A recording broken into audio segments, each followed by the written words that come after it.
కొడతాయి.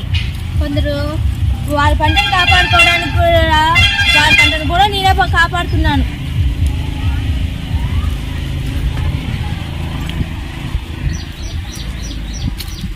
ఏమన్నా శివన్న, నీ పొలం అది కదా, ఏడు నువ్వు మందు కొడతా అంటావు? ఆయనకు కొంచెం కూడా బుద్ధి లేదుయా. ఏమైందినా? నా పొలం కాపాడుకోవడం కోసం ఆయన పొలానికి కూడా మందు కొట్టాల్సి వస్తుంది. అవునా? ఆయన పొలంలో ఉండే పురుగులు అన్నీ వచ్చి నా పొలాన్ని పాడు చేస్తాను. నేనే నా పొలాన్ని కాపాడుకోవడం కోసము ఆయన పొలానికి ముందే మందు కొడతాను. అవునా? మరి సరిగా అడిగింది సామె.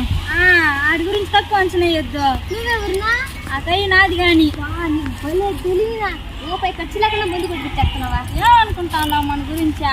ఈ ఆంధ్రప్రదేశ్లోనే అతి పెద్ద బ్రెయిన్ నాదే. నో శివన్న, ఇటు వచ్చినాడు చూడు. ఏది వచ్చినాడు వాడు చెప్తాను. డబ్బులు ముందు పట్టినా కదా నీ చెట్టుకి, డబ్బులు ఇవ్వాలా? ఇష్టం ఉంటే కొట్టు, కష్టం ఉంటే నిలిపేయా. అయితే నీకేం అభ్యంతరం లేదు కదా? రేపు ఇంకో ముందు ఎత్తుకొచ్చి కొడతాను. అప్పుడు మాత్రం నువ్వు నా చెట్లకి ఎందుకు కొడతాను అన్నావు అనుకో, అప్పుడు నీకు చెప్తాను. దానికి అభ్యంతరం ఇంటికి ఏం మందు కొడతావు? గడ్డి మీద కొట్టేస్తాను. మొక్కలు చనిపోతాయా? చచ్చిపోని నీ మొక్కలు చచ్చిపోతాయి. ఆటప్పుడు నా డబ్బులు ఇవ్వాలి కదా. మా నాన్నకి జీతం రానిస్తానా?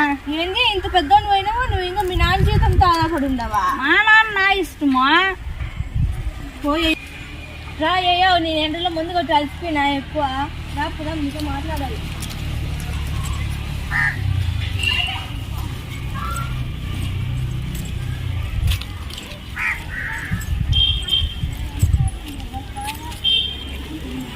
ఏమి ఎండరా స్వామి, అబ్బాబ్బాబ్బా. ఏమియో ఈసారి నీ పంట బాగా వస్తుంది, నీ బాగా ముందుకు వచ్చినా. ఈసారి ఏం పంట పండిస్తావేమే? టమాటాలు పండిపోతా. ఎందుకు నా టమాటాలు వేసేదా? ఇప్పుడు ధరలు అయ్యా కదా. పంట నువ్వు వేస్తావు, వచ్చినాక అప్పుడు రేట్లు తగ్గిపోని. ఇంకోసారి రేట్ వచ్చినప్పుడా దానికోసం ఇంట్లో నిల్వ చేసుకుంటా. ఇంకోసారి రేట్ వచ్చినప్పుడు అమ్ముకుంటా. అవి ఏమైనా బియ్యం అయ్యా నిల్వ చేయడానికి? అవి టమాటాలు కుళ్ళిపోతాయి. ఎందుకు నన్ను అవుతాండవా? మా ఇంట్లో ఫ్రిడ్జ్ ఉంది కానీ. నువ్వు తెలివైన అనుకున్నావు కానీ మరీ ఇంత దొద్దం అనుకోలేదు. నువ్వేం పంట వేస్తావు నువ్వు? ఇంతకు ఈసారి పంట వేసేదే లేదు. ఏమైందియా? నా కొడుకు అమెరికాలో ఉన్నాడు, వాడు తెచ్చిన డబ్బే బీరువాలో కింద పోతా ఉంది. నేను తెచ్చి ఆడబెట్టినది మళ్ళీ ఆ డబ్బులు. నీ కొడుకుని అమెరికా పంపించింది కూడా ఈ పంట డబ్బులతోనేయ్యా. ఆకాశం అంతా ఎదిగితే సరిపోదు. ఈ నిలబడి నేలను మాత్రం మర్చిపోకూడదు ఎప్పుడు. నువ్వు ఇంట్లో డబ్బులు బీరో ఇంటి కింద పోతాంది. మా ఇంట్లో బీరో ఖాళీగా ఉంది, మా ఇంట్లో పెట్టి. ఎందుకు బీరో కూడా ఎక్స్ట్రా పోయేదానికే? ఏం అవసరం లేదు, ఇంకో బీరో పెట్టేసినాడు వీడు. ఇప్పుడు నువ్వు పంట పండించకపోతే ఈ భూమిలో సారం తగ్గిపోతుంది. ఈసారి నువ్వు పంట పండించాలనుకున్న పంట పండదు. రసాయనాల వల్ల, ఇంకా రసాయన ఎరువులు నువ్వు వేసినా కూడా, కెమికల్స్ వాడినా కూడా అవి బాగా పండచ్చు. కానీ ఈసారి నువ్వు వేసేటప్పుడు మాత్రము మళ్ళీ పండదు. నీకు ఎందుకులేనా? నేను రసాయన ఎరువులు వాడి పంట బాగా పండించుకుంటా. అదే రసాయనాలు వాడచ్చు నువ్వు, కానీ అవి పంట బాగా పండుతుంది.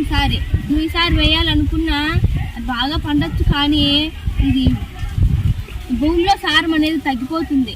అప్పుడు నువ్వు రసాయనాలు వాడడం వల్ల జీవ వైవిధ్యానికి హానికరంగా ఉంటుంది. అప్పుడు నువ్వు వాడే రసాయనాల వల్ల జీవ వైవిధ్యం పాడవుతుంది. జీవ వైవిధ్యాన్ని కాపాడుకోవడం కోసం మనం రసాయనాలు వాడకూడదు.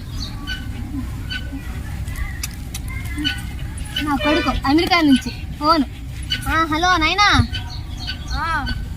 బాగుండవు నాయనా? ఏదో ఉన్నాలే నాయనా. ఏం నాయనా అంత నీరసంగా మాట్లాడుతున్నావు? తిని 5 రోజులు అవుతుంది నాయనా. ఏం నాయనా తినలేదా?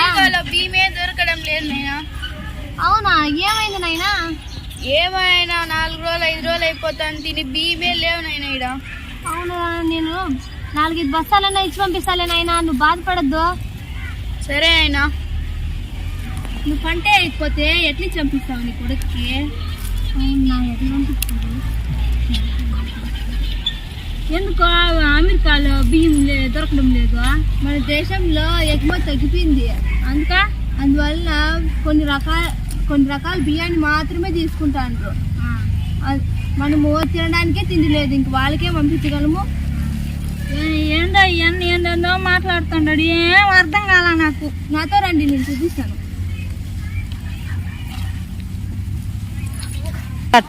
ఇదే పంట పండించిన భూమే, ఇది కూడా పంట పండించే భూమే.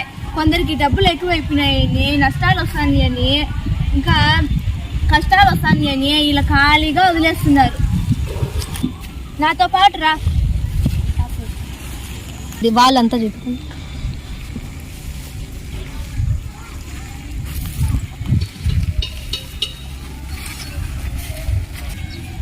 ఇదంతా ఒకప్పుడు పంట పండించిన భూమే. ఇప్పుడు పక్కనే ఫ్యాక్టరీ పడింది, అందరూ డబ్బుల కోసమని ఆ ఫ్యాక్టరీలోకి వెళ్ళిపోతున్నారు. ఇప్పుడు పంట మాత్రం ఎవ్వరూ పండించడం లేదు.